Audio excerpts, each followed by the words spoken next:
Hey people, welcome to Accidental Gods, to the podcast where we believe that another world is still possible and that if we all work together, there is time to create that future that we would be proud to leave to the generations that come after us. I'm Amanda Scott, your host and fellow traveller on this journey into possibility. And my guest for this second election special is Natalie Bennett, or Baroness Bennett of Manor Castle, for really formal occasions, one of two Green Party members of the UK's House of Lords.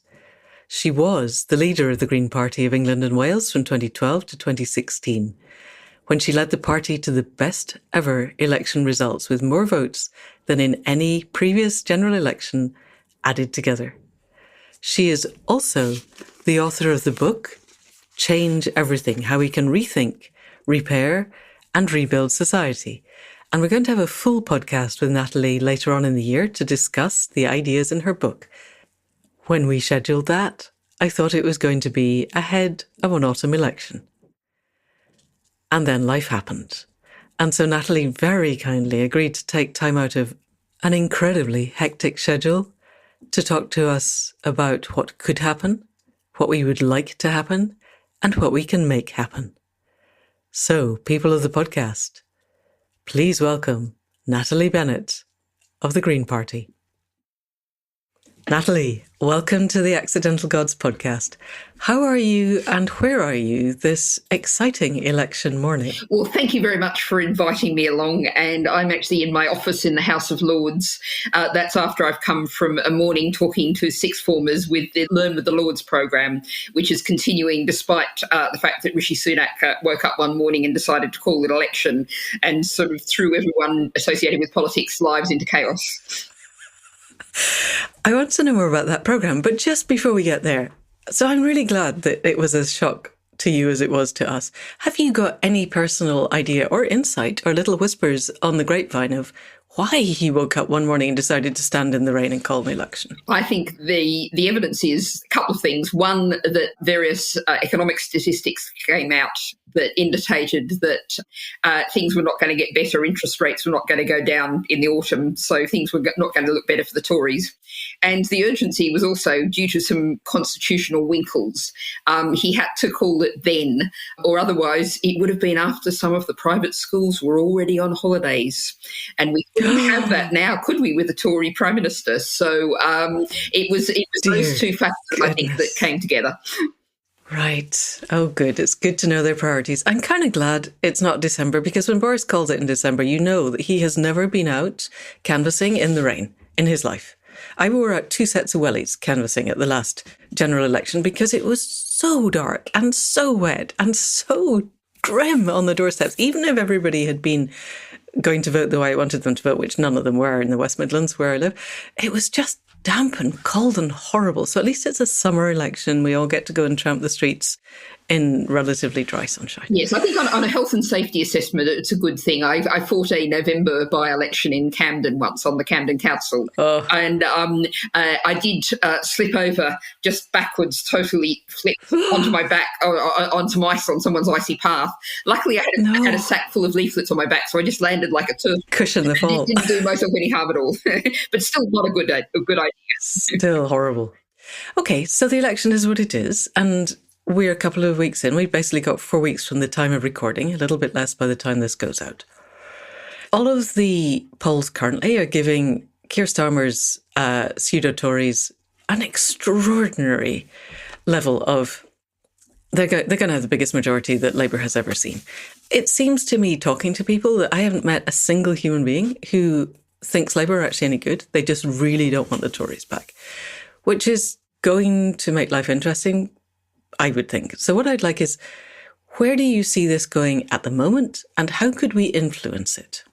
Okay, well, where it's going at the moment is really, there is absolutely no doubt the Tories are toast. And my personal prediction would be that the Tories will end up with less than 100 seats, which of course means de facto, because of the nature of our system, that means that the Labour is going to have a ginormous majority. And I think you're absolutely right that I meet very, very few. No, like you, I can't think of a single person who I've met who's not a Labour candidate who's gone, yes, I'm enthusiastic about Sir Keir Starmer's Labour Party or what they're standing for or not standing for. So I think there's that. That's what's going to happen. I think one of the mistakes that people are making is going on past history and saying, well, that means huge Labour majority means there's going to be 10 years of a stable Labour government. That is not going to happen. I will absolutely guarantee that. We are now in the age of shocks, as my book talks about. Stability is not suddenly going to break out in British politics. When I was first elected as leader of the Green Party in 2012, I said the future of politics doesn't look like the past. I couldn't have predicted what happened since then. The Brexit referendum wasn't even seriously on the agenda then.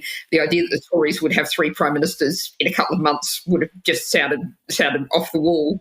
So just because this happens doesn't mean we're then going to be stuck for a long period of a do-nothing, dull government. I think things will change very fast after that.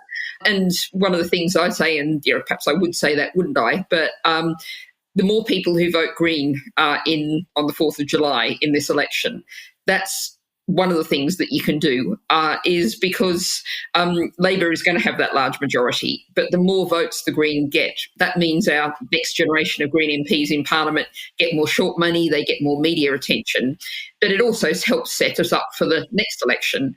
And people may have seen the graph of how the number of Green councillors has risen exponentially over the last few years.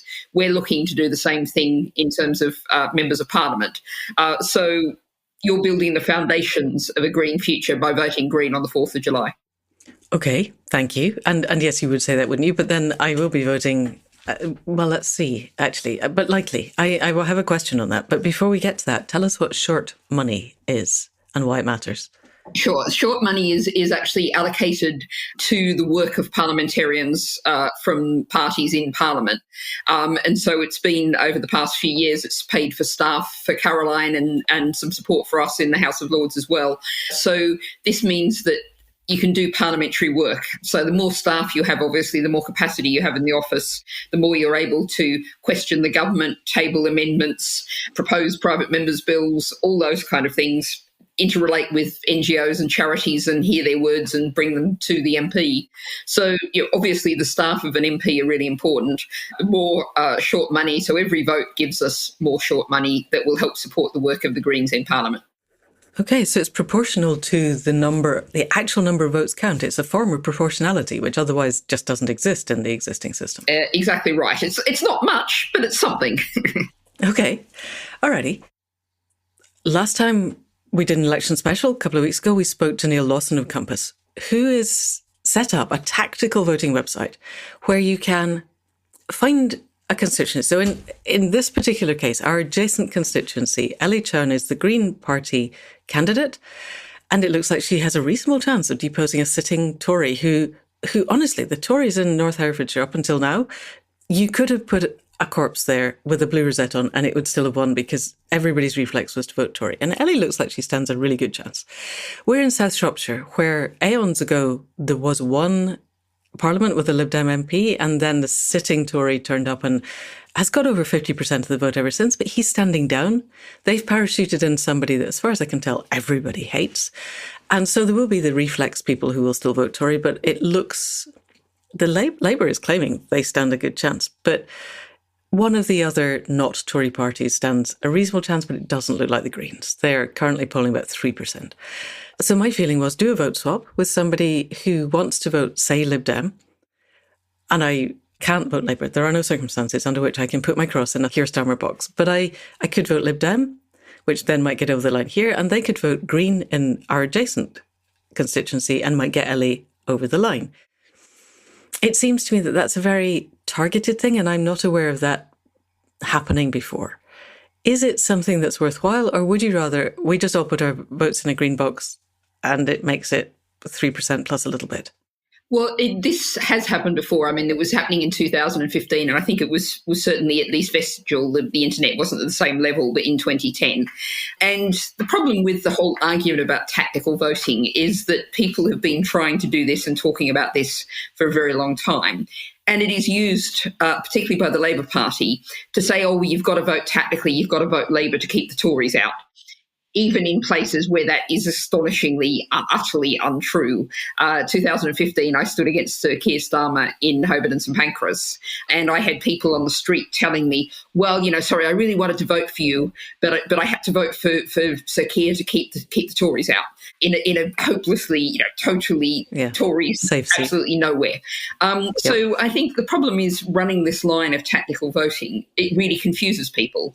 I mean, in Sheffield after 2017, I was talking to my hairdresser, and that was when we had the Progressive Alliance, and my hairdresser said to me, oh, well, you Greens, you said vote Labour, didn't you? And so the message doesn't get through clearly, doesn't get through in a very targeted kind of way when you're talking about tactical voting. I'd rather talk about strategic voting, which is vote for what you want to head in the direction that you want to go in. And there's the short money, which is the money that goes to people in Parliament to support our parliamentary work as Greens for the next generation of Green MPs. There's the media coverage, which the total vote makes a difference in terms of what level of media coverage you get. Okay. Now, for you specifically in your particular circumstances where you're going into great detail, I'm not going to say don't do it at this moment in that particular circumstances when you know exactly what you're doing. But I'm not keen to promote the idea of tactical voting because it will be used as a weapon. Think about voting strategically. We're talking about this election now. Who knows when the next election will be? As Greens, we will be targeting at least 30, maybe 50 seats.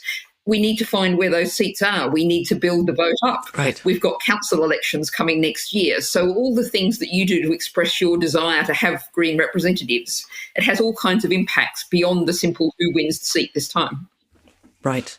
Okay. That makes a huge amount of sense. And with any luck, I don't know if you're familiar with the South Devon primaries, but they held an open primary of progressive, the non-Tory people down in Totnes. They've got the person who was voted by the people who turned up, and then everybody is piling in behind that person. The other two are not stepping down, but they're stepping back. And that seems to me, again, very strategic, if it unseats an otherwise secure-looking Tory. Let's move on from that. It seems to me that we're very close to a bunch of tipping points. I don't know that we've got another election to go before we hit really quite dramatic biophysical limits. And that we urgently need, this is one of the slogans from the book, but it's there because I believe it. We need to bring power to those with wisdom and wisdom to those with power. And that most Green candidates seem to me very wise. We just need to find ways to empower you and them. In an ideal world, let's just do a little bit of hypotheticals, where Starmer is pressured enough from the progressive side of the spectrum and enough, maybe good independents, Andrew Feinstein maybe gets in against Keir Starmer. Wouldn't that be hilarious? You don't think it's going to happen? Oh, God, I would so be happy. But maybe Corbyn gets in, maybe Faiza Shaheen gets in, maybe a few other really charismatic and good independents get in enough to make Starmer pay attention. What policies would you like to see that would encourage radical, sane governance in this country? Gosh, there's so much that's not. I've just received my writ of summons for the next Parliament expressed in medieval language. And I was talking to the students this morning about how essentially Westminster, there's been no significant reforms within Westminster since women got the vote, and that was 100 years ago. I mean, obviously proportional representation, a Parliament elected to reflect the views of the people is one of them. I think another, on the governance side, one of the really crucial things is people don't realise how incredibly centralised and concentrated power and resources are in Westminster and how little power there is in local communities. It's something that since the horrors of the Tory levelling up policy, which has basically even further centred power on Westminster because it decides who got the money, and councils have to spend lots of money bidding according to the criteria set out by Tory ministers. So I'm afraid there is nothing in Sir Keir or indeed the Labour Party DNA that suggests they have any. Their instincts are all centralist, but nonetheless, we're thinking positively now. So we're imagining. Say, bring in a modern, functional, democratic constitution where power and resources are taken away from Westminster and spread out into the regions. In terms of governance, that's what I'd focus on. What I'd also focus on is the obvious environmental policies, the energy policies, things like home insulation, renewables, energy conservation, active transport. All of those things are quite obvious, and they're things to which Labor will at least pay lip service. What is entirely lacking is the idea of system change within our society, within our economy. I'm going to pull a little advert out here and go, yes, I've got a book coming out called I've got a book out called Change Everything. And one of the things about that it talks about is social innovation. And that means things like an education system that's transformed so it prepares people for life, not just for exams and paid work. It talks about a universal basic income, which is just, I've been hearing really good reports about the trial in Wales where they've been giving it to some care leavers and hearing really good reports on that. A 4-day working week as standard with no loss of pay. And if you think about that as an environmental issue, on one level, obviously, if people go to work one day less, they do less travel, they need fewer clothes, there's all sorts of positives. But what it also does is actually free up people to do politics. And, if you want me to say one word, what do we need to tackle the climate emergency is we need democracy. I mean, I was recently in Ipswich, a place with lots of disadvantage. The locals will tell you there's lots of local problems, economically rundown town centre, etc. So many great things happening in terms of community gardens, community kitchens, great little cafes, all kinds of things that are happening. But far too many people don't have enough time and energy to get involved, to get engaged, or even just to visit. And so I believe in human resources, human capability. One of the things we've got to do is, the largest parties at the moment keep talking about, we've got to create jobs, Well, actually, what we've got is a real shortage of human resources. I mean, we're short 100,000 carers, 50,000 nurses, HGV drivers, people to work in shops. Everywhere you look, there's people wanted adverts. We need to turn this around and think about everyone has to have the chance to decide for themselves how to use their time, energy and talents and use them well to tackle the issues that we face. So that's the transformation. That's the Green government. I'm afraid I don't think we can make Sir Keir and his team anything like that, but we can push them as hard as we can. Brilliant. Yes. Sometime you and I'll have a discussion about UBI because I did the Masters in Regenerative Economics at Schumacher a few years ago and spent a lot of time looking at UBI. And I would say, just briefly, that it's great when you have it in small geographic locations, or Ireland gives their creatives a UBI, which stops the rent hikes. And I'm using rent in the Marxist sense of everything that is not it gains income not through the product of labour, because as soon as you give everybody, let's say, 1,000 units of currency and the rents in general go up by 99 units of currency, all you've done is flood public money into private hands at the fastest rate ever seen in humanity. You've got to somehow make sure that food, power, water, energy, heating, fossil fuels don't soar while your UBI happens, no?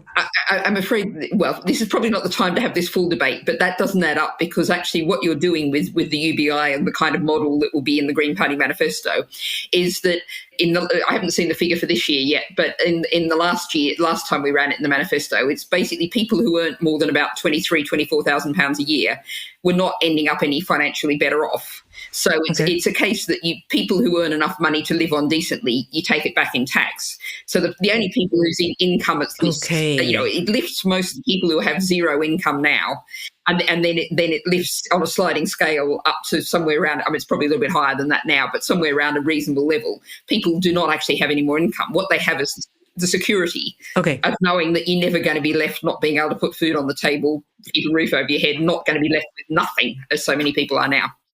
Okay, that's brilliant. And that's all the conversation we need, is that there is a system, and then we could potentially somehow remove the payday lenders from the picture and life would be much better for an awful lot of people. Oh gosh, Natalie, there's so many things we could talk about, but we're limited on time. You mentioned PR very, very briefly. Do you have a concept of what variety of PR you think would work best, or is that something to be decided by Constitutional Convention as and when? I believe very much in the idea of a People's Constitutional Convention. I think one of the things that's really hasn't been around before in an election that's really gained ground is the idea of deliberative democracy, people's assemblies, constitutional assemblies. Obviously Ireland did it with the abortion rights and equal marriage. France had a really good climate assembly, for example, that recommended that all flights be banned where the train took less than 4.5 hours. And then the politicians got nobbled and they only went for 2.5 hours.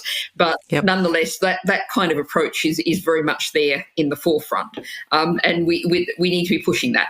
I'm very reluctant. I have views, the Green Party has views on systems, but I was scarred by, it feels like a long time ago now, but the 2011 referendum, alternative vote referendum. And now the alternative vote is not a proportional system. No, it doesn't. In fact, the alternative vote very often produces less proportional results, as it does in the Australian lower house, for example.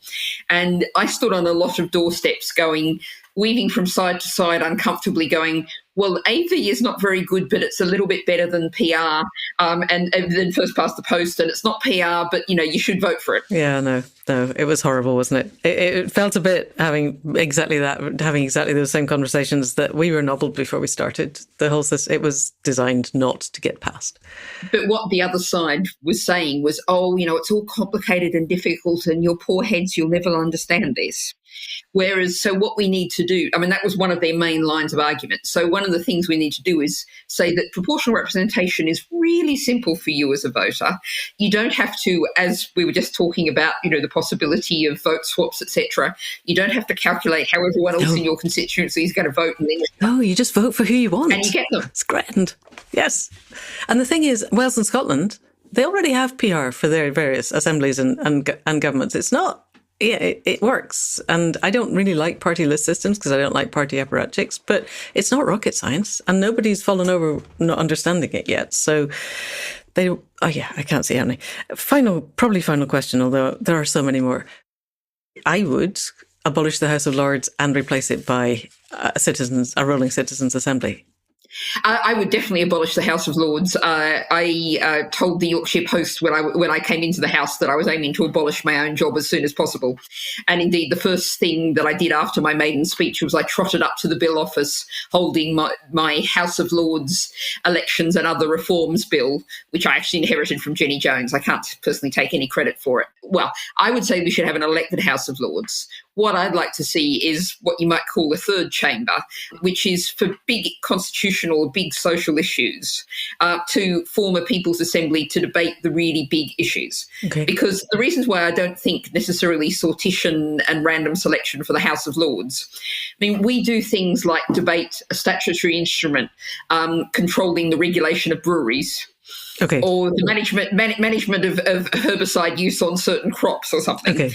Why would you? There's a lot of technical, not very exciting, not very core stuff that we're doing that job of scrutiny, that job of detail. Okay. And, it's not the sort of thing that gets much attention, but I don't think it's particularly well sorted to a random selection of people, much as I totally believe in a random selection of people deliberating on the big issues.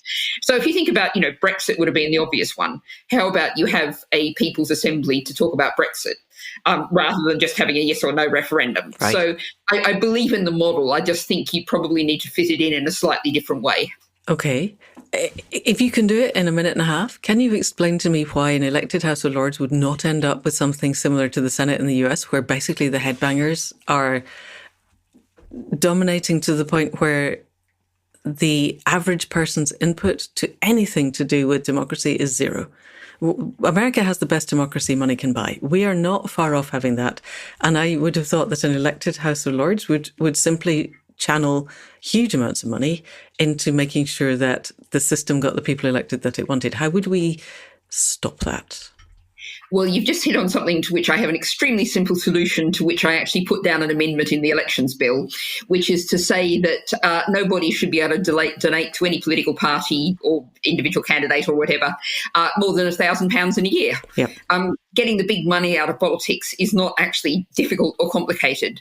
And most of continental Europe, just look at what we have, let alone what the Americans have, and are just astonished because they have extremely tight limits on what individuals can donate.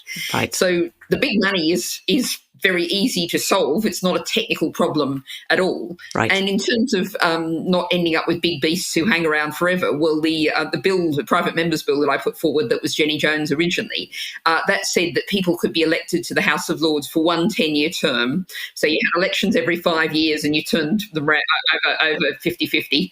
And they couldn't be re-elected. They couldn't go down to the Commons. So you couldn't use it to start off a political career. Right. It would be something where you gave 10 years of your life as a service to the country. But And I think, you could also have, I would have an open list system rather than a closed list system, but you could have a list system and encourage particularly our current crossbenchers, our non-party people, to stand a list of crossbenchers. Right. And if you look at, say, the Australian system, which is a little bit like this for the Senate, which is a PR election to the upper house, and many people vote differently for the upper house to they do for the lower house. Right. And that's because they're consciously voting for the people we want, not necessarily to run the country, but we want to scrutinise the people who are running the country. So, for example, the Australian Greens have for a very long time done well in the Senate because people, again, with the AV system, they had to really struggle to break through. But people wanted Greens bringing green perspectives into the Senate, scrutinising what the government was doing in the lower house. So I think you would find people would very quickly, you can put some institutional limits to stop it turning into the American Senate.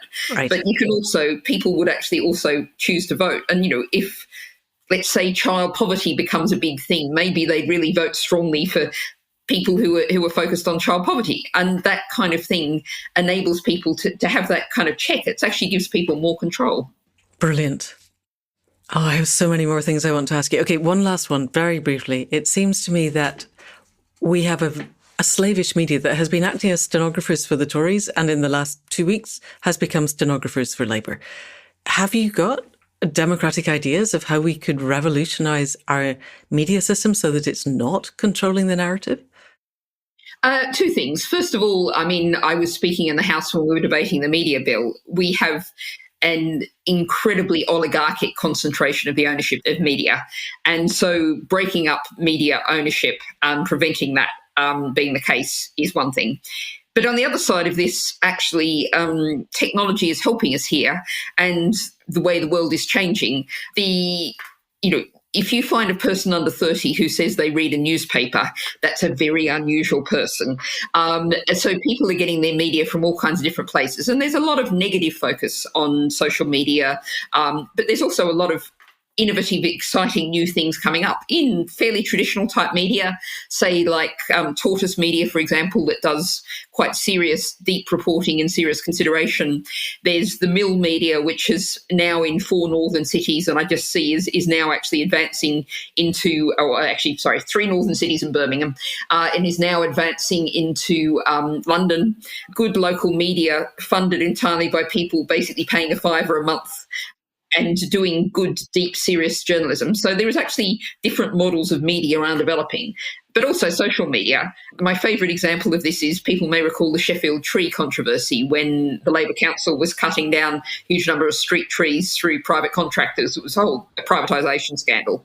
Yes. But what I love about this is not only did we finally demonstration, my favourite hashtag, campaigning works, Sheffield Council now has a genuinely world-leading, brilliant street tree policy. But there was a street tree group formed in New Delhi in India. As a result? Inspired by seeing on social media what happened in Sheffield. Yay. So we focus a lot on the negative aspects of social media, but it also means there's a possibility to spread and magnify ideas. And, some 16-year-old who just gets really fed up with the state of politics and the lack of climate action, produces just the video that just catches the zeitgeist at the moment, they can get far more reach than the BBC. Yeah, I wrote about it in the book. Brilliant. And so before we came on, we were talking about one other obvious thing is cutting the voting age to 16, allowing people who are 16 to vote. And Labour have said they're going to think about that. I suspect they're going to think about it and then decide they don't want to do it, because I'm not sure there are many 16 to 18-year-olds that would be voting for the establishment. Other than that, so PR, reducing the voting age to 16, creating a different form of upper house. Have you got any other fast fixes that would change our governance system? Oh, and people's assemblies around the country and deliberative democracy. Anything else? Oh, gosh. Well, that's a pretty good set of recipes to start off with. But I think what I would say is we need to get around the idea that politics is what everyone does not have done to them. Right. And that's one of the great advantages of the 4-day working week, is it might give people a bit more time to get engaged in politics. And by doing politics, I mean things like organising a litter pick, everything from organising a litter pick on your street upwards to starting a national campaign to change something. All of those things, we need to restore the idea that politics can change things. Northumbria University did a study about 18 months ago now on universal basic income, and they got ordinary members of the public who were not at all political and explained universal basic income to them and said, what do you think? And almost overwhelmingly, they said, yeah, it sounds like a great idea, but it's never going to happen because politics doesn't change anything. Right. And so if there's one thing we've got to do is we've got to re-empower people to feel like, yes, I can act and make a difference. You know, the Brexit referendum, the slogan that won it was take back control.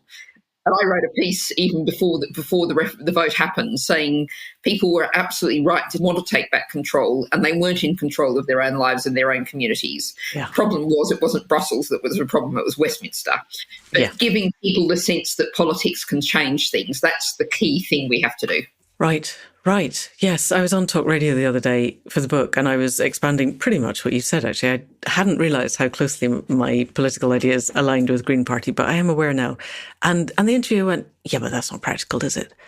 And my response now is, how much time do you think we have got before we hit the biophysical limits, beyond which there is no point in doing anything? And I think that's a very short time frame. So actually, it has to be practical now. We have to make it practical now. And that means exactly as you said, giving people that sense of agency and being and belonging so that they understand that they can do stuff.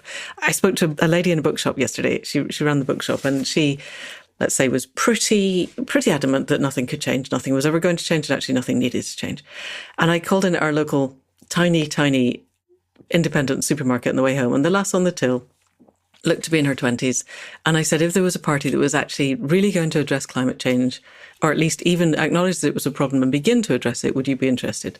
And she said, everybody in my age group would want that. The problem is my mum, and her mum, I gather, is in her 60s, doesn't even think it's a problem. But the young people know.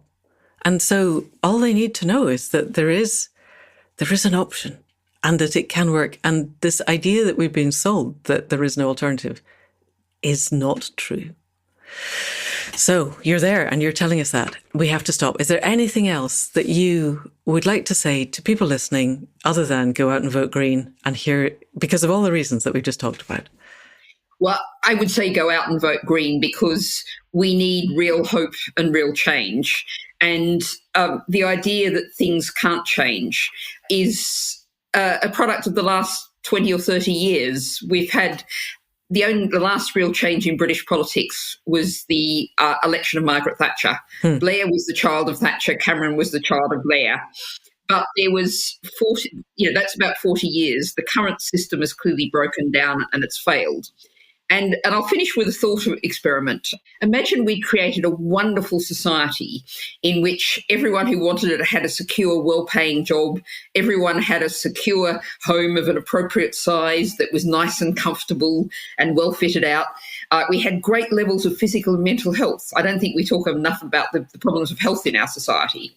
Imagine we had that society and then the scientists came out and said, oh, sorry, folks, we're going to have to change everything because we've got a climate emergency. Now, that would be really politically difficult. But where we are now is not working for people or planet. And where we are now is profoundly unstable. So there is going to be change. It's up to all of us. History is not pre-written. It's made by the actions of people. So it's up to all of us to act in ways to create what the society is going to look like for the next 40 years. Brilliant. And what you just described actually might be wholly compatible with regenerating a biosphere that we're otherwise destroying. Fantastic. Right. There are enough resources on this planet for everyone to have a decent life, for us to look after climate and nature if we share those resources out fairly. And one of the things we have to do is stop what still the mainstream of politics is saying, well, we have to have growth, that you Yes. can't have infinite growth on a finite planet. No. And I don't think they get it. I don't think they understand how money works. That's a whole other conversation. Let's have that next time we meet, because we are going to meet again. But in the meantime, I have to let you go because you're a busy woman and you've got other things to be doing. I so hope that we get as many possible Green MPs as we can at the election. Thank you so much for coming on to the Accidental Gods podcast. Well, thank you for inviting me, and I've had a lovely time. And there we go. That's it for our second election special. All thanks to Natalie for being so articulate, for getting it, for really understanding that what we need is total systemic change, and for having a route to getting there. One of the Green Party slogans for this election in the UK is clean air, clean water, clean politics, which strikes me as a pretty good balance. So if you're out there in the UK and you're listening to this, please do something to push this election in a direction that we would actually want. If you have never canvassed out on the streets before and there is anybody near you that you could support, it's not as scary as it seems, and it is really worthwhile. You get to talk to actual people, to find out what matters to them, to exchange ideas, and perhaps to move the vote in the way that you want. And if you don't want to go out in the streets, there's phone banking, or you can just give money to the parties that matter to you. The Green Party membership is soaring by about 200 a day at the moment. And yes, I have been an activist for the Lib Dems, the Labour Party, the SNP when I was in Scotland, and the Greens. At the moment, if you're in one of the devolved nations, look very hard at whoever is working for nationalism in your area. We'll be talking to Indra Adnan and Pat Kane from Scotland later on. But if you're in England, then the Green Party is a really, really good option. So get out there, do what you can to change the outcome of this election. I don't know how long we have left, but we have broken 6 of the 9 planetary boundaries and we are about to hit the 7th, which is ocean acidification. There's a lot going on out there that isn't good. We can make things better. So let's do what we can. We'll see you later in the week with the standard podcast. In the meantime, thanks to Cara C for the music at the head and foot, Alan Lowell's of Airtight Studios for the production, Anne Thomas for the transcripts, Faith Tillery for doubling her workload and making everything get out into the world, and, as ever, to you for listening. If you know of anybody else who cares about where we are heading as a species, as a culture, as a nation, please do send them this link. And that's it for now. See you later in the week. Thank you, and goodbye.